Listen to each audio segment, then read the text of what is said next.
Hello, Mel Stride here, Shadow Chancellor of the Exchequer, and this is GB News Originals. In a civilised society, our welfare system should be there to support the most vulnerable, but it must also be affordable and fair to hard-working taxpayers. If it fails to do that, then people lose confidence in the whole system. And as things stand, that system is now out of control.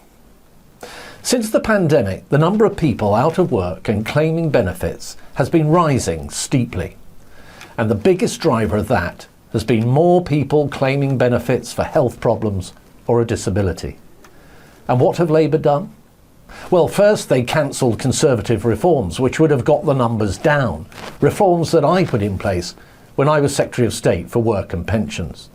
Then they U-turned on their own attempt to tackle the issue, with the net result being even more welfare spending, not less. Now, this is a huge problem. It means millions of people are dependent on welfare when they could be working. And we know that work is better for people's health and well-being. It keeps you active and it brings social interaction, the chats at the water cooler and so on. Signing someone off work can often be the worst possible thing for their health. It is also bad for our economy. It is often wasted human potential, a loss of many people who could be taking jobs which would help to grow our economy. Pay for public services like the NHS, schools and the police, reduce the national debt and keep taxes down. And of course, it is a disaster for our public finances. Hello, I'm Bev Turner. Now, it can feel like the money in our bank accounts at the moment does not keep up with the cost of living, and maybe there's a solution. I'm here today with the CEO of TallyMoney, Cameron Parry. Cameron, what is TallyMoney? Well, Bev, with TallyMoney, you get a current account and a debit card, but instead of pounds, you use milligrams of gold as your everyday money. So why gold? Gold traditionally is a great store of value. It has, on average, gone up at over 11% per annum for the last 25 years against the pound. It's tripled in value in the last decade. And in the last 2 years alone, it's increased by 50% against the pound. Banks' savings products just can't compete with that level of growth. But this isn't just about gold. This is about a currency that you guys have created at TallyMoney. Explain it to me as though I'm an idiot. So, look, people need to be able to hold their earnings and build their savings in a money that retains its value and remains in their legal control and remains theirs to access, away from government control. Great. You had me at not exposed to government control. You should feel safe and happy with your money. You should have peace of mind the more money you see in your bank balance, and that's the type of thing we're trying to deliver and give people choice in the type of money they get to use every day. Brilliant. Thank you so much, Cameron. Thank you.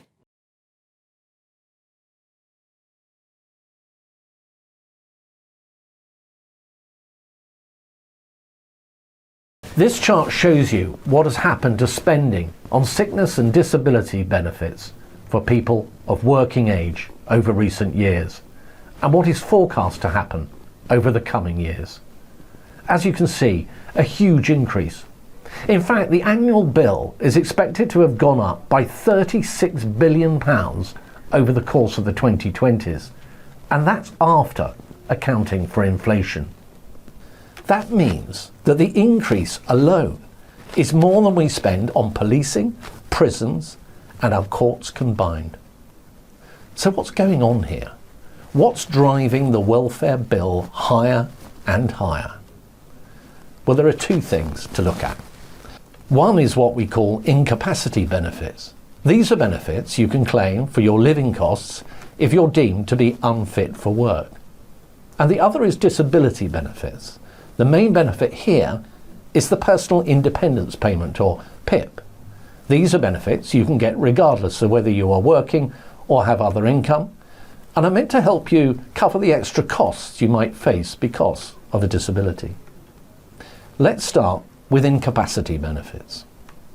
The number of people on those benefits has risen by 44% in the last 5 years and now stands at almost 4 million people. The gateway onto these benefits is something called the Work Capability Assessment. And if you get through this gateway and are found unfit for work, you are highly likely to get placed into a category where you have no work search requirements whatsoever. You can't even be required to come into the job centre to chat to a work coach. The vast majority of people on incapacity benefits are in this group. And once you are in this group, you are highly unlikely to move off those benefits and into work. And in terms of money, you can receive significantly more on these incapacity benefits than you would get if you were unemployed and looking for work. Now, when I was the Cabinet Minister in charge at the DWP, we were doing something about this. We brought forward changes to the assessments that would have tightened the criteria, saving about £5 billion over this present Parliament alone, and reducing the numbers on those benefits by 450,000. That's according to the government's own independent forecaster, the Office for Budget Responsibility. But Labour scrapped those changes, meaning hundreds of thousands more people parked on benefits rather than moving back towards work, and billions more spent on welfare. Then there's PIP. Spending on that benefit alone has risen by more than £10 billion over the last 5 years, and is expected to go up by about another 10 billion by the end of the decade. That means it will have more than doubled. And what is especially concerning is the numbers going on to PIP for mental health reasons, especially younger age groups. In some cases, people are leaving school and going straight on to disability benefits for a condition like anxiety or depression or ADHD.